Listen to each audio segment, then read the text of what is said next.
Puji Tuhan, saudaraku yang dikasihi Tuhan, kita patut bersyukur dengan apa yang sudah terjadi di dalam dunia ini. Kita percaya itu semua juga sudah menjadi kehendak Tuhan. Tetapi yang patut kita ketahui bahwa kasih Tuhan dan kemurahannya tidak pernah berubah. Janjinya, kasihnya, berkatnya, kekuatannya, bahkan kekuasaannya luar biasa bagi saudara dan saya. Oleh sebab itu, kita yang percaya kepada Tuhan patut menaikkan syukur kepada Bapa kita, Yesus Kristus, Tuhan yang hidup. Kita patut mengucap syukur kepada Tuhan kita. Bapa, kami mengucap syukur atas segala kebaikan-Mu. Kasih-Mu sangat besar bagi kami.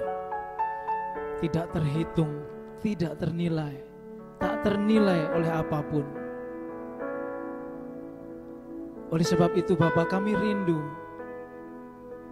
memberikan yang terbaik untuk kemuliaan nama Tuhan.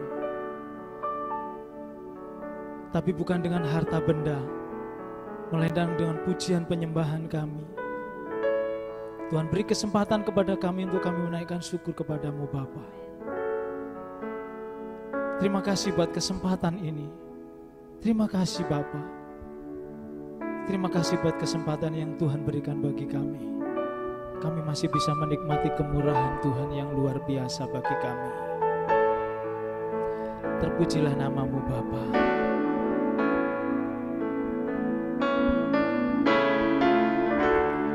Dengan apa ku membalas kasih-Mu yang ku terima dari-Mu.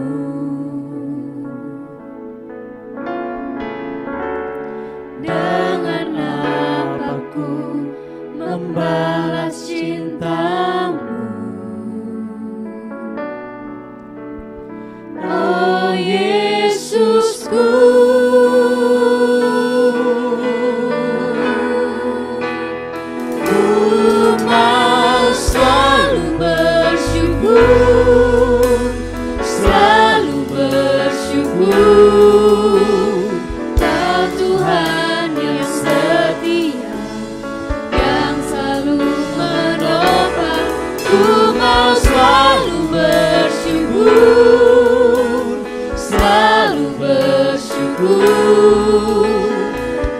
Bapa-Mu yang setia.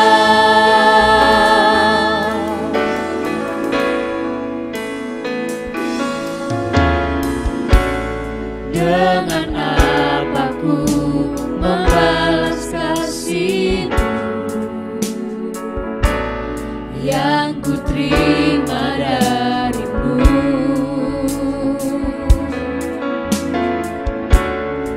Dengan apa ku membalas cinta-Mu, oh Yesusku. Ku mau selalu bersyukur, selalu bersyukur. Kau Tuhan yang setia, yang selalu menopang. Ku mau selalu bersyukur, selalu bersyukur. Kau Bapa-Ku yang setia. Ku mau selalu bersyukur, selalu bersyukur. Kau Tuhan yang setia, yang selalu menopang. Ku mau selalu bersyukur, selalu bersyukur.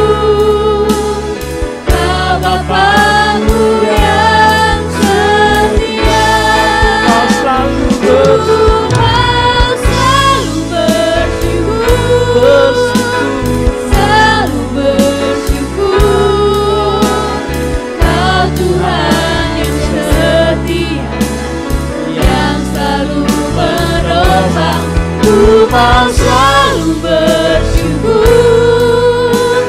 selalu bersyukur.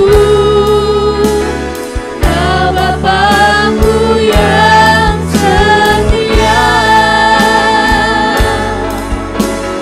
Kau Bapa-Ku yang setia, Kau Bapa-Ku yang setia.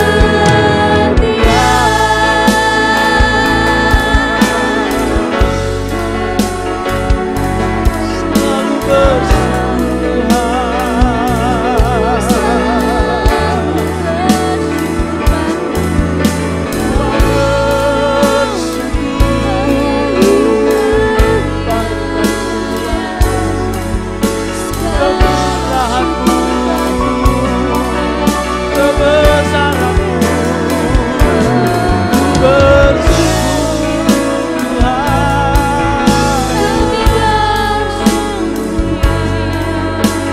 kebaikan-Mu bagi kami.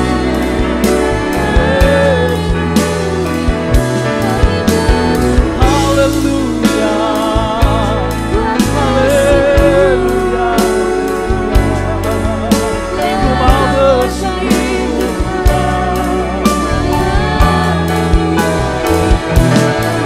Kau kekuatanku.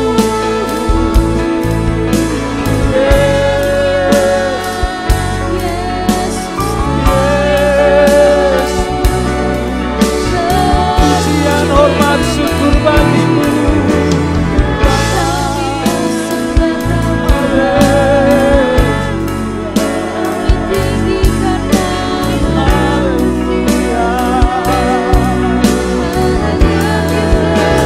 Hanya dengan ini Tuhan,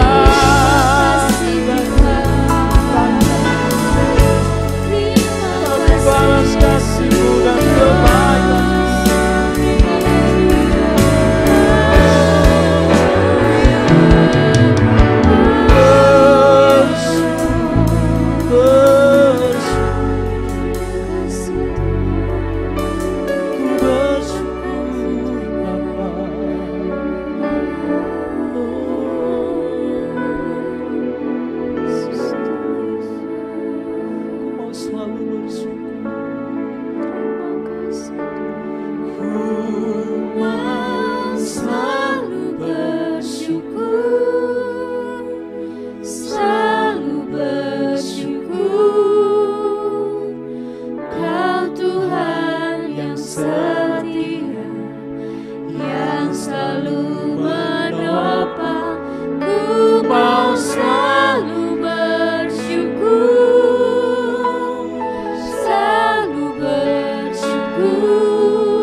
Ada alasan bagi kami untuk kami tidak mengucap syukur.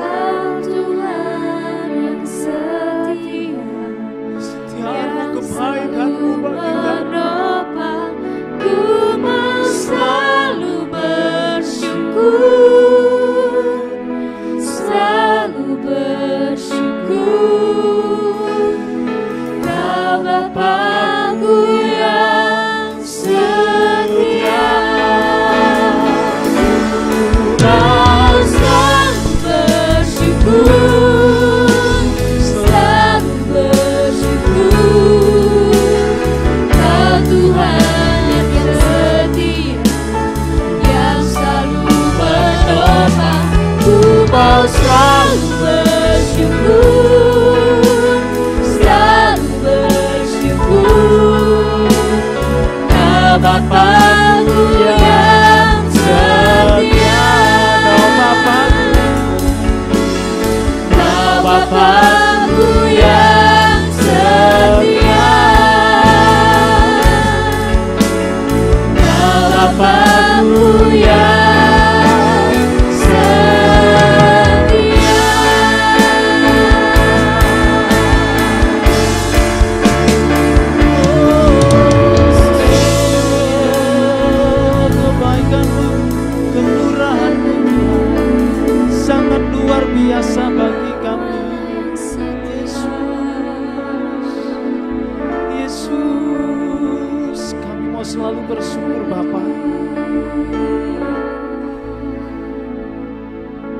apapun apa yang sudah terjadi di dalam kehidupan kami mau tetap bersyukur.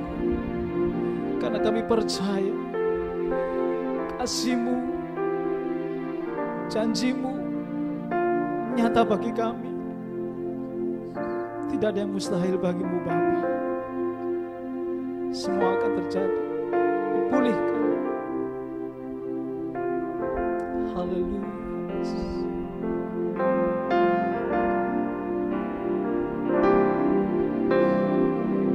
Apapun yang terjadi dalam hidupku ini, tak pernah ku ragukan kasih-Mu Tuhan. Lewat gunung yang tinggi, dalam lembah yang curam, tak pernah ku ragukan janji-Mu Tuhan. Kau berfirman dan sembuhkanku, Kau bersabda dan selamatkanku. Tiada yang mustahil bagi-Mu, Yesus, ku percaya padamu.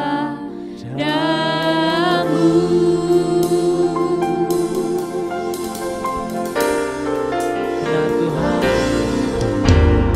Apapun yang terjadi dalam hidupku ini, tak pernah ku ragukan kasih-Mu Tuhan. Lewat gunung yang tinggi, dalam lembah yang curam, tak pernah ku ragukan janji-Mu Tuhan. Kau berfirman dan sembuhkanku, Kau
terpujilah nama-Mu Tuhan. Ini kami segenap anak-anak-Mu, kami sudah memuji dan membesarkan nama-Mu, dan kami percaya Engkau hadir di tempat ini Tuhan Yesus, menjamah setiap kami, mengurapi setiap kami, bahkan memberkati kami melalui firman-Mu yang akan disampaikan sebentar lagi Tuhan Yesus. Kiranya Tuhan Kau menyucikan kami, Kau mengurapi hati kami, biarlah hati kami menjadi bejana yang siap menampung firman-firman-Mu, dan kami dapat mampu melakukan firman-Mu dalam kehidupan kami sehari-hari, agar nama-Mu dipuji dan dipermuliakan. Terima kasih Tuhan Yesus, terima kasih Bapa di surga, kami siap menyambut firman-Mu, hanya di dalam nama Tuhan Yesus Kristus. Haleluya, amin.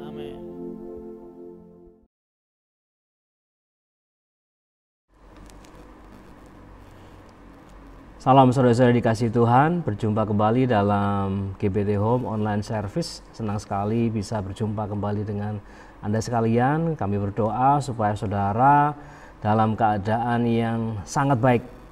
Mari saudara-saudara, untuk saat ini kita akan mempersiapkan diri. Saya harap saudara sudah mempersiapkan Alkitab dan alat tulis saudara, karena setelah kita bersama-sama menyaksikan ibadah, bersama-sama mengikuti ibadah, belajar firman Tuhan, saudara bisa membaca kembali, merenungkan kembali firman Tuhan.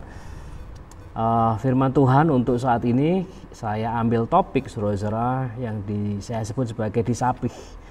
Saudara-saudara, kita akan belajar dari Mazmur Daud, dari Daud, apa yang dia tuliskan tentang hal ini dan apa yang bisa kita pelajari dari apa yang disampaikan oleh Raja Daud. Mari kita buka bersama-sama Mazmur pasal 131 ayat yang kedua, terutama ayat yang kedua. Saudara, saya akan bacakan untuk saudara. Sesungguhnya aku telah menenangkan dan mendiamkan jiwaku, seperti anak yang disapih berbaring dekat ibunya. Ya, seperti anak yang disapih jiwaku dalam diriku. Saudara-saudara, Daud menggunakan sebuah metafora yang sangat menarik, bagaimana ia menjadi seorang bayi yang disapih. Jadi ada perjalanan, ada proses kehidupan yang dilewati oleh Daud yang bersama-sama kita bisa pelajari apa yang sedang disampaikan oleh Daud.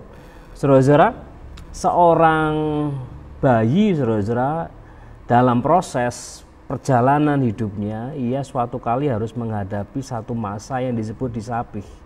Ini masa yang tentunya sebagai saudara, sebagai orang tua, sebagai seorang ibu memahami benar bagaimana ini adalah sebuah proses yang tidak nyaman.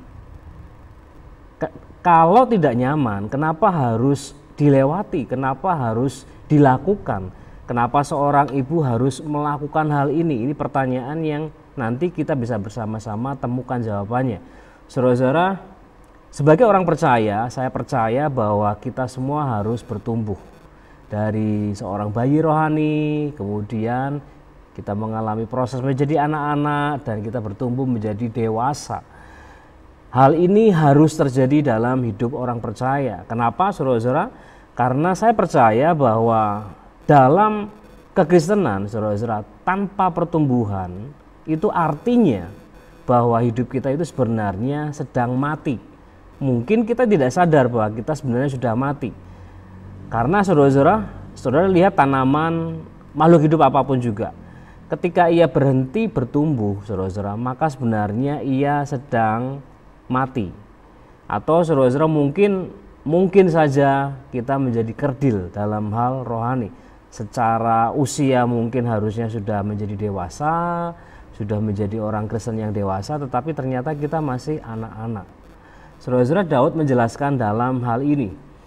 Dia berkata seperti ini, saya ulangi saudara-saudara, sesungguhnya aku telah menenangkan dan mendiamkan jiwaku, seperti anak yang disapih berbaring dekat ibunya. Ya, seperti anak yang disapih jiwaku dalam diriku. Daud justru menggambarkan dirinya sebagai seorang anak yang disapih di mana jiwanya menjadi tenang. Saudara-saudara, bayi saudara-saudara itu tenang kalau kita lihat dia sedang ada dalam dekapan mamanya, ibunya sedang menyusui. Tetapi Daud menggambarkan sebagai seorang anak yang disapih, yang dekat ibunya. Tentunya perikop ini berbicara tentang bagaimana Tuhan memelihara Daud. Tapi saudara-saudara, kita akan belajar dari proses kehidupan ini. Bagaimana seorang percaya, saudara-saudara, sama seperti seorang bayi harus mengalami proses disapih. Saudara-saudara, ketika seorang anak disapih, saudara-saudara, seorang bayi yang menjelang jadi lebih besar lagi, saudara-saudara, tentunya umur sapih bayi itu ada bermacam-macam ya. Orang tua menyapih anaknya, bayinya, ada yang usia bulanan, ada yang mungkin usianya 2 tahun, seperti itu saudara-saudara. Ada beda-beda tentang rentang umurnya, tetapi itu yang pasti adalah suatu proses yang harus terjadi. Perhatikan, harus terjadi. Saudara-saudara, ketika disapih itu berarti anak ini, saudara-saudara, bayi ini harus lepas susu dari ibunya. Kalau lepas susu, saudara-saudara, apa yang terjadi kepadanya? Apakah dia tidak lagi mendapatkan makanan dari orang tuanya, dari ibunya? Tentu tidak, saudara-saudara. Tetapi makanannya berbeda. Makanya Daud berkata, aku tenang. Kenapa? Karena Tuhan tetap memelihara hidupnya. Nah, perhatikan saudara-saudara, ketika saudara dan saya harus mengalami proses disapih, makanannya berbeda. Perhatikan, makanannya berbeda. Jadi saudara-saudara, ketika seorang anak disapih, saudara-saudara, dia tidak lagi menikmati ASI. Jadi ada transisinya tentunya dari ASI, kemudian ada makanan pendamping ASI, empasi, orang-orang menyebutnya, kita menyebutnya, dan kemudian benar-benar lepas dari ASI, mendapatkan jenis makanan yang baru. Pertama, disediakan susu dari ibunya, dari ASI ibunya, tetapi kemudian ketika disapih, jenis makanannya benar-benar berbeda, tidak lagi sebagai makanan cair atau mungkin makanan yang langsung ready, saudara-saudara, langsung siap untuk diminum, tetapi ketika disapih, jenis makanannya berbeda. Saudara perhatikan, Tuhan, saudara-saudara, mengajar dan mendidik saudara dan saya itu dengan cara yang serupa. Maka dari itu saudara dan saya harus memperhatikan bahwa ketika Tuhan memberikan jenis makanan yang berbeda kepada saudara, itu artinya saudara sudah waktunya disapih. Saudara-saudara, tentunya kalau kita berbicara tentang makanan dalam sudut pandang Alkitab, makanan itu adalah firman Tuhan. Makanan itu bagaimana Tuhan mengajar saudara dan saya melalui firman Tuhan. Bagaimana Tuhan mengajar saudara dan saya melalui pengalaman-pengalaman hidup. Bagaimana Tuhan mengajar dan mendidik saudara, menuntun saudara untuk mengalami proses kehidupan. Sama seperti Daud ataupun tokoh-tokoh Alkitab yang lain. Saudara melihat mereka tidak dalam posisi yang sama ketika Alkitab menceritakan. Ketika jalan ceritanya berjalan, saudara-saudara, alurnya berjalan, saudara akan memperhatikan, menyaksikan bagaimana mereka bertumbuh. Semakin hari ceritanya kita baca, semakin mereka dewasa. Daud, Samuel, Paulus, ataupun tokoh-tokoh Alkitab yang lain, Abraham tentunya, saudara-saudara, bagaimana perjalanan rohaninya itu luar biasa. Dia bertumbuh, dia mengalami proses dituntun dan bertumbuh. Dan saudara memperhatikan, satu, itu adalah proses yang harus terjadi. Disapih itu mau tidak mau, saudara siap tidak siap, itu pasti terjadi dalam hidup saudara. Kapan itu terjadi, saudara-saudara? Ketika saudara jenis makanannya berbeda. Saudara tidak lagi diperlakukan sebagai seorang bayi. Bayi itu, saudara-saudara, dia tinggal saudara, dia nangis, saudara-saudara, kemudian orang tuanya tahu, oh ini anakku lapar, kasih ASI. Tenang dia, saudara-saudara, minum ASI, kenyang, sudah ditaruh. Nangis lagi, saudara-saudara, dia lapar, kasih ASI. Tetapi ketika anak ini disapih, jenis makanannya berbeda. Sudah berbeda. Pengalaman hidupnya sudah berbeda. Apa yang kita alami, saudara-saudara, sudah berbeda. Jika saudara memperhatikan baik-baik jalan hidup saudara dan saya dituntun Tuhan melalui pengalaman-pengalaman hidup. Dari satu sisi, dari satu saat, dari satu waktu, dari satu pengalaman, itu pasti ada peningkatan. Tapi perhatikan, jika tidak ada peningkatan dalam hidup saudara, itu berarti saudara memilih untuk tidak makan. Jadi perhatikan saudara-saudara, yang ketiga. Yang ketiga adalah makanannya dipilihkan oleh si ibu. Bayi tidak bisa menentukan harus ASI. Kalau waktu masih belum disapi, makanannya cuma ASI. Tetapi ketika disapi, makanannya saudara-saudara, si anak harus mau. Perhatikan, si anak harus mau. Yang menentukan ibunya. Anak harus mau. Kalau ibunya mengambilkan kentang mungkin, atau mungkin pisang, atau mungkin biskuit, maka anak itu harus makan, karena makanannya yang menentukan ibunya. Anaknya makan.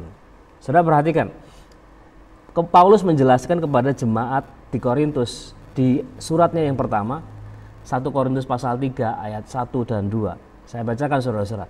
Dan aku saudara-saudara pada waktu itu tidak dapat berbicara dengan kamu seperti manusia rohani, tetapi hanya dengan manusia duniawi yang belum dewasa dalam Kristus.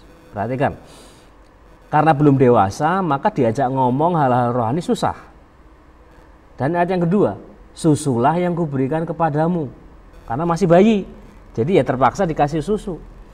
Bukanlah makanan yang keras, sebab kamu belum dapat menerimanya. Dan sekarang pun kamu belum dapat menerimanya. Jadi ternyata jemaat di Korintus, mereka berhenti bertumbuh. Mereka menolak untuk bertumbuh. Mereka menolak untuk disapi. Jadi maunya susu. Apakah susu itu, saudara-saudara, itu kalau saudara mintanya dilayani. Kayak seorang bayi, saudara-saudara, dikasih. Tuhan aku minta ini, mintanya dikasih. Kalau nggak dikasih, nangisnya lebih keras lagi, makin menjadi-jadi, saudara-saudara. Di seri yang lama, saudara-saudara, beberapa waktu yang lalu saya membagikan kepada saudara, ada waktu di mana Tuhan terpaksa untuk tidak memberikan yang saudara minta. Kenapa? Tuhan tidak mau saudara berhenti bertumbuh. Maka Paulus berkata makanan keras harusnya. Ya saudara-saudara, karena apa saudara-saudara? Menolak untuk bertumbuh. Nah, saya berharap saudara dan saya sebagai seorang murid Kristus, seperti visi gereja GBT Home, saudara-saudara, kita harus mengalami yang namanya grace, di mana saudara mengalami kasih karunia Tuhan, diselamatkan, saudara-saudara diperbarui, lahir baru. Kemudian saudara-saudara ada waktu di mana saudara harus ke tahap yang kedua, grow, saudara bertumbuh. Sebagai orang percaya, saudara bertumbuh. Kenapa harus bertumbuh? Supaya saudara dan saya siap untuk meresponi apa yang terjadi di dalam hidup kita, apa yang Tuhan ajarkan dalam hidup kita. Karena yang Tuhan ajarkan itu akan benar-benar berbeda. Ingat, makanannya berbeda. Bayi yang masih mungkin umur berapa bulan, ASI, kemudian ada transisi empasi, kemudian lepas disapi, tidak ada lagi ASI, kemudian makanan jenis baru, kemudian bertambah dewasa, bertambah umur, makanannya sudah berbeda, lebih keras. Kenapa lebih keras, saudara-saudara? Karena sudah waktunya. Katakan bersama-sama, sudah waktunya. Jadi kalau Tuhan merasa sudah waktunya buat saudara untuk ganti jenis makanan, yang saudara dan saya harus lakukan adalah nurut. Katakan bersama, nurut. Kalau saudara dan saya nurut, maka saudara dan saya itu sedang dituntut untuk jadi lebih dewasa. Amin, saudara-saudara.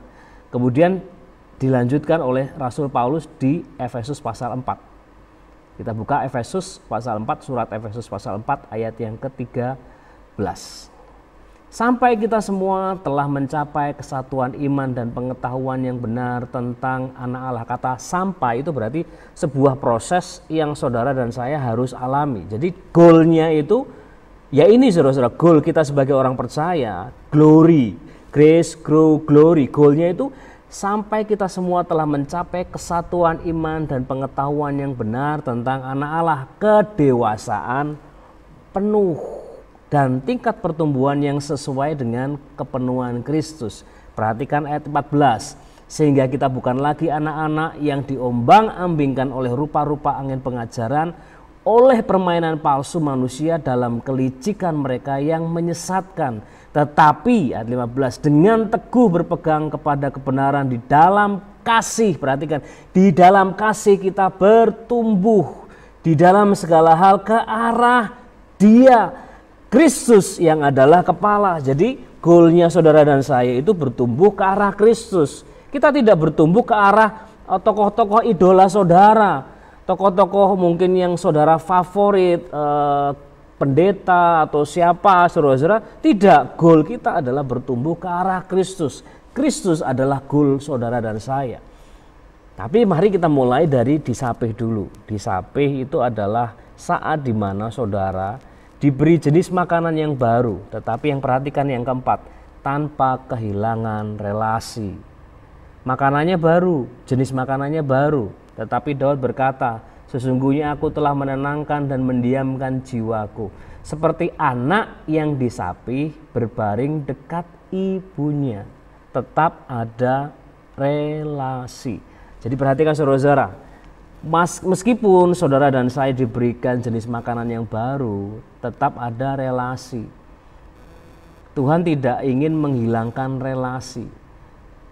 Pertumbuhan itu harus disertai dengan relasi, karena pertumbuhan yang benar di dalam Kristenan adalah relasi. Ketika Tuhan Yesus menggambarkan kita sebagai carang dan Kristus sebagai pokoknya, itu artinya tanpa kita terhubung berelasi dengan Kristus, tidak mungkin saudara dan saya bisa bertumbuh. Jadi relasi buat Tuhan itu penting. Ketika saudara disapih, saudara tidak kehilangan hubungan. Yang berbeda itu hanya makanannya, tapi relasinya tetap sama. Supaya saudara tetap tenang, tetap percaya akan cara Tuhan memelihara hidup saudara. Jadi jangan khawatir saudara-saudara, ketika Tuhan memberikan pengalaman yang baru dalam hidup saudara, yang berbeda itu jenis makanannya. Tapi hubungannya tetap sama, perhatikan. Jadi Allah Bapa digambarkan sebagai seorang ibu. Saudara dan saya sebagai anak yang disapih tetap tenang di samping ibu ini. Saudara dan saya harus bertumbuh. Saya berdoa saudara-saudara, apapun pengalaman yang saudara dan saya harus alami hari-hari ini, itu membuat saudara bertumbuh, makin dewasa. Karena apa saudara-saudara? Jika pengalaman tidak membuat, pengalaman tidak bisa membuat saudara bertumbuh, maka yang terjadi itu pasti sebaliknya. Saudara berhenti bertumbuh, saudara berhenti menjadi seorang Kristen yang bertumbuh. Kita menjadi jadi orang Kristen yang kekanak-kanakan. Secara umur harusnya lebih dewasa, tetapi ternyata ketika menghadapi persoalan hidup, tekanan hidup, tantangan hidup, kita kekanak-kanakan. Taunya nangis, selesai, nangis, Tuhan selesaikan, nangis, Tuhan selesaikan. Itu bukan pertumbuhan yang benar. Itu adalah ketika saudara dan saya masih jadi bayi-bayi rohani yang tidak mengerti hal-hal rohani seperti yang dijelaskan oleh Rasul Paulus di dalam 1 Korintus pasal 3. Jadi saudara-saudara, ketika saudara bertumbuh, disapih, makin bertumbuh, jenis makanannya berbeda. Dan yang saudara dan saya harus lakukan adalah nurut. Amin saudara-saudara. Ketika saudara nurut, saudara akan bertambah dewasa. Dan ketika saudara bertambah dewasa, saudara tidak akan kehilangan hubungan dengan Tuhan. Tapi saudara dalam menghadapi setiap tantangan hidup, saudara akan justru naik dan bukan turun. Mari kita bersama-sama berdoa. Bapa kami yang ada di dalam kerajaan sorga, kami mengucap syukur untuk hal-hal yang baru, untuk firman Tuhan yang menjadi makanan bagi kami, supaya kami bertumbuh makin dewasa ke arah Kristus. Dan apapun juga yang harus kami hadapi dan alami, proses yang harus kami lewati hari-hari ini, kami mau taat, kami mau nurut dengan kehendak Tuhan, supaya kami semua makin dewasa di dalam Kristus. Terima kasih Tuhan, memberkati jemaat Tuhan yang menyaksikan tayangan secara online ini dimanapun mereka saat ini berada. Pergumulan-pergumulan yang mereka harus hadapi justru membuat mereka makin dewasa di dalam Tuhan. Terima kasih Bapa, berkat-Mu melimpah atas kami semua. Di dalam nama Tuhan Yesus Kristus kami berdoa dan mengucap syukur. Amin. Selamat berhari Minggu, Tuhan Yesus memberkati saudara dan saya.